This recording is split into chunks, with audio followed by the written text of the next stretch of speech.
이번에는 ICT 트렌드를 소개해드리는 ICT 월드 시간입니다.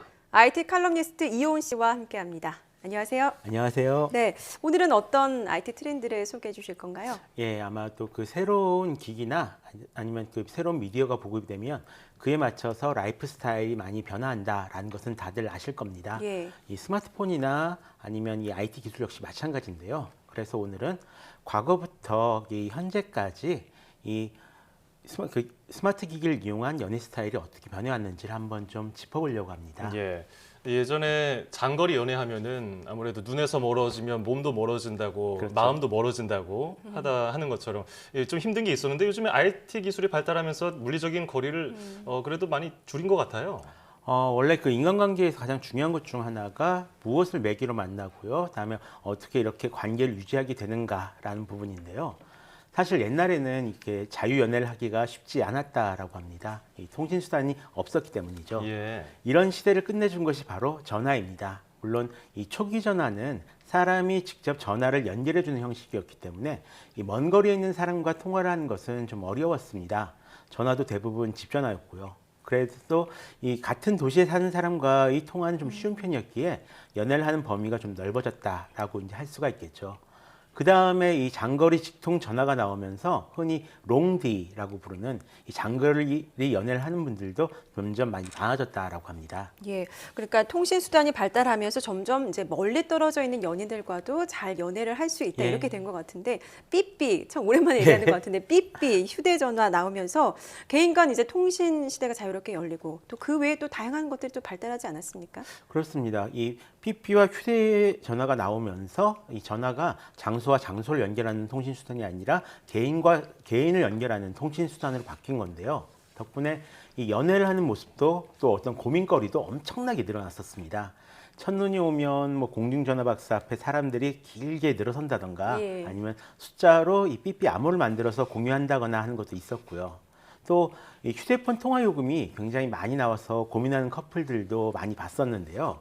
무엇보다 이 호감이 가는 사람을 만나면 그 사람의 번호를 알려달라고 하는 풍습도 이때부터 생겨났습니다. 예. 한두 사람과 연애하다가 바로 결혼하던 것에서 벗어나가지고 좀 많은 사람과 연애를 하기 시작한 것도 이 무렵인 것 같고요. 또 소개팅을 할 때 주선자가 사라지고요. 상대방 전화번호만 교환하기 시작한 것도 바로 이 시절입니다. 네. 많은 변화가 있었어요. 예, 이게 통신 수단은 아니지만 예전에 음성 사서함도 생각이 나고요. 그렇죠. 근데 스마트폰 시대가 도래하면서 많은 걸 변하게 만들었잖아요. 근데 예전에 그 해외 한 소비자 연구소에서 그 재미있는 연구 결과를 내놓은 적이 있습니다. 이 스마트폰 시대에는 과연 무엇이 바뀌었는가에 대한 연구 결과였는데요. 예.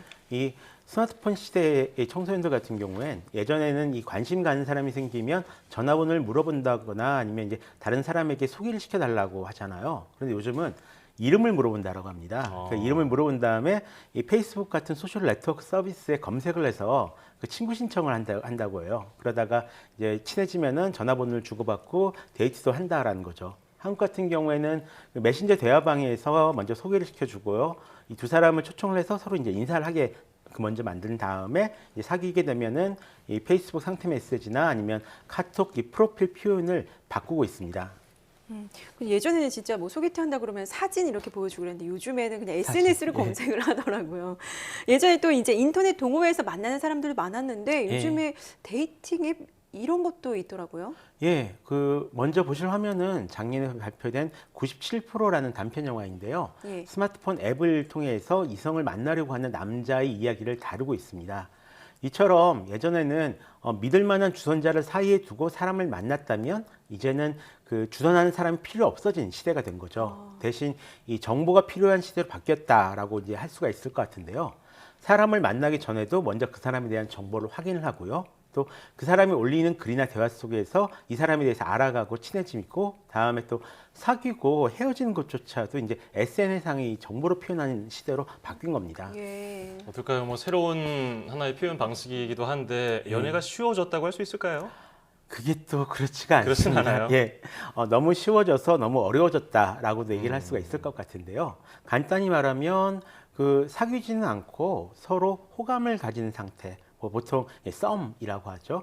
이렇게 썸을 타는 감정만 즐기다가 이제 지겨워지면 연락을 안 하거나 SNS에서 사라져버리는 사람들이 굉장히 많이 늘었다라고 합니다. 반대로 아예 연애를 안 하는 사람도 예전에 비해서 굉장히 많이 늘었습니다. 예전에는 혼자만의 세계로 도피한다고 해서 그 코쿤족이라는 좀 부정적인 이름을 붙였는데요. 예. 어느새 이 혼밥과 혼술이 어색하지 않게 느껴지는 그런 세상이 되었잖아요. 달리 보면 연애의 양극화라고 볼 수 있을 것 같습니다. 쉬워져서 많이 만나는 사람이 있는 거고요. 또 쉬워져서 너무 피곤해진 분들이 계신 거죠. 이렇게 통신 수단이 발달하면서 뭐 좋은 점도 있지만 이게 예. 꼭 이렇게 유익하다고만은 또 볼 수 없을 것 같은데요. 어떻습니까?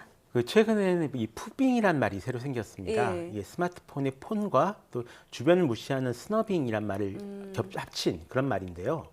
그 주위 사람을 아랑곳하지 않고 폰만 만지작거리고 있는 행동을 가리키는 말입니다.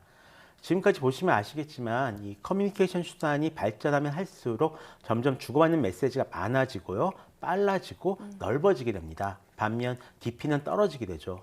또 한편으로 이 스마트폰은 시간을 잡아먹는 도구이기도 하거든요. 그래서 사람에게 쏟을 시간과 관심을 스마트폰에 쏟게 되니까 인간관계가 나빠지는 것은 어찌 보면 좀 당연한 일인 것 같습니다. 이게 통신 수단이 발달하면서 인간관계의 피로감을 느끼는 게 아닌가 또 그런 네. 생각이 들기도 해요. 예전에는 가끔 연락하던 것도 요즘에는 항상 할 수 있으니까. 그렇죠. 이게 관계를 어떻게 이어가느냐, 어떻게 유지하느냐가 중요한 것 같아요. 결국은. 예, 최근 일본에서 예약 주문을 받기 시작한 제품 중에 그 게이트박스라는 제품이 있습니다. 예. 일종의 인공지능 홀로그램 비서인데요. 이 제품의 홍보 영상을 보면 마치 사람보다 더 좋은 제품이라는 생각이 들 정도입니다. 일단 다투거나 그럴 일이 전혀 없으니까요. 그런데 막상 다른 이 정신과 의사 같은 분들 얘기를 들어보면 이 갈등을 다루는 기술이 바로 인간관계를 다루는 기술이라고 합니다. 사람은 서로 이제 다투기도 하면서 성장을 하는데 IT 기술은 점점 사람들이 이런 갈등 속에서 성장할 기회를 뺏고 있다는 거죠. 대신 일방적으로 주장하는 것들은 훨씬 늘어났고요. 이런 세상에서 갈등을 두려워하지 않고 좀 잘 풀어나갈 방법을 모색하는 것은 역시 인간의 몫으로 남은 것 같은데요. 앞으로 이런 갈등을 풀어나가기 위한 여러 방법들도 좀 더 다양하게 고민된다면 좋겠습니다. 네, 기술이 발전하면서 그것에 있어 지배당하는 건 아니냐, 그것을 네. 잘 활용할 수 있는 지혜가 좀 필요한 시대인 것 같습니다.